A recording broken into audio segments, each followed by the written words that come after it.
अब हमारा next topic है 3.6 प्लास्टिक एंड द इन्वायरमेंट। इसमें हम देखेंगे कि प्लास्टिक इन्वायरमेंट आपस में कैसा रिलेशनशिप शेयर करते हैं, लेकिन उससे पहले हमें दो टर्म समझनी पड़ेगी।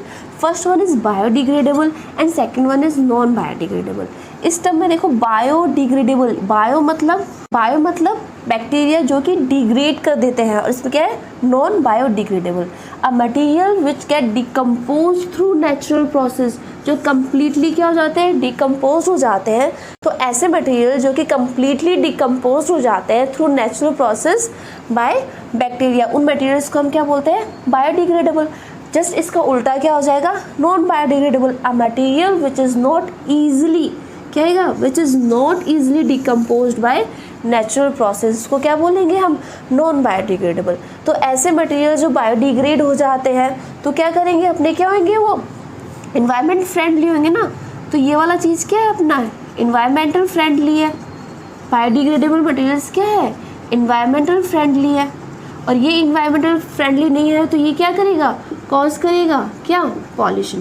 तो आप डिफरेंस बिटवीन में भी लिख सकते हो कि ये तो कम्प्लीटली डिकम्पोज हो जाते हैं, नॉन बायोडिग्रेडेबल डिकम्पोज नहीं होते, और ये इन्वायरमेंटल फ्रेंडली होते हैं और ये क्या करते हैं कॉज करते हैं पॉल्यूशन को।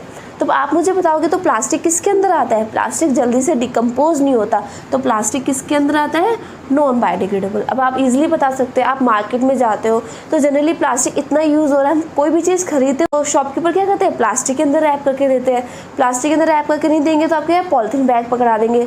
तो इसकी वजह से क्या हो रहा है इतना सारा हमारे घर के अंदर इतना सारा पॉलीथीन एक्यूमुलेट हो रहा है, अब घर के अंदर तो हम उसे रख नहीं सकते, उसको हम क्या करते हैं थ्रो करते हैं, और थ्रो करते हैं तो वो क्या है नॉन बायोडिग्रेडेबल, और क्या कॉज कर रहा है पॉल्यूशन कॉज कर रहा है। तो हम देखेंगे causes the environmental pollution. First one is accumulate. अब कैसे एक्यूमुलेट हो रहा है, अगर हमारे घर में बहुत सारे पॉलीथीन इकट्ठा हो गए, आप देखोगे पॉलीथीन बैग्स बहुत सारे हो गए, स्वच्छ भारत अभियान के थ्रू हम उसको क्या है डस्टबिन में दे देंगे।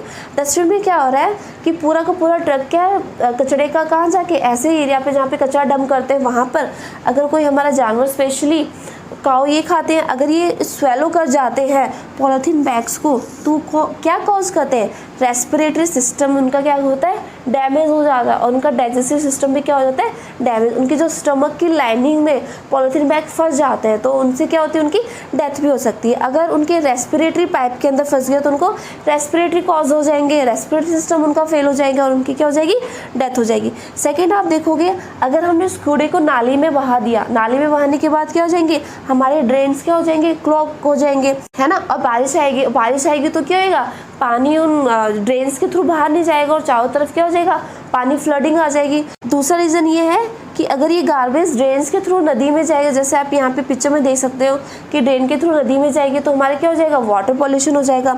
अगर बहुत सारा एक्यूमुलेट हो जाएगा सॉइल के ऊपर तो सॉइल पॉल्यूशन हो जाएगा। अगर हम इसको जलाते हैं, उस वेस्ट को हम जलाने की कोशिश करते हैं तो क्या करते हैं पॉइजनस फ्यूम्स रिलीज करते हैं। एक तो कम्प्लीटली बर्न नहीं होगा और जितना भी बर्न होगा वो पॉइजनस फ्यूम्स उसके अंदर से रिलीज होंगे जो कि क्या कॉज करेंगी एयर पॉल्यूशन। तो हम देखेंगे कि एक्यूमुलेशन की वजह से, सिर्फ और सिर्फ एक्यूमुलेशन की वजह से एयर पॉल्यूशन भी हो रहा है अपना, जलाएंगे पॉइजनस गैस निकलेगी एयर पॉल्यूशन हो जाएगा। अगर सॉइल के ऊपर एक्यूमुलेट हो गया तो सॉइल पॉल्यूशन हो जाएगा। अगर ड्रेन्स में एक्यूमुलेट हो गया और ड्रेन्स के थ्रू नदी में जाएगा तो हमारा क्या हो जाएगा वाटर पॉल्यूशन हो जाएगा। तो कैसे प्लास्टिक पॉल्यूशन क्रिएट करता है हमारे इन्वायरमेंट में, है ना। अब ये दो पॉइंट क्लियर करेंगे कि हम ऐसे कौन कौन से ऑपरेशन यूज़ करें जिसकी वजह से प्लास्टिक का यूज़ क्या हो मिनिमाइज हो जाए। फर्स्ट कि हम पॉलीथीन को कम्प्लीटली नेगलेक्ट कर दें और कॉटन और जूट के बैग्स को यूज़ करें। हम दुकानदार के पास जाएँ और पॉलीथीन लेने से मना कर दें और अपने घर से कॉटन या फिर जूट का बैग लेके जाए और उसके अंदर अपना सामान लेके आए। Second one is waste is collected separately. जो बायोडिग्रेडेबल वेस्ट है हमारे घर का उसको अलग कलेक्ट करें और जो नॉन बायोडिग्रेडेबल है उसको अलग करके दोनों को सेपरेट हम भेजें। तो बायोडिग्रेडेबल क्या होगा एक जगह डंप हो जाएंगे, सारे के सारे क्या हो जाएंगे बायोडिग्रेड हो जाए। Third one is reduce. हम प्लास्टिक के यूज़ को ही बिल्कुल रिड्यूस कर दें, कम से कम जितना हो सके हम उसको यूज़ करें। इसके बाद है 5R प्रिंसिपल। इस 5R प्रिंसिपल में हम पढ़ेंगे about reduce, recycle, reuse, refuse and recover and do not throw plastic bags.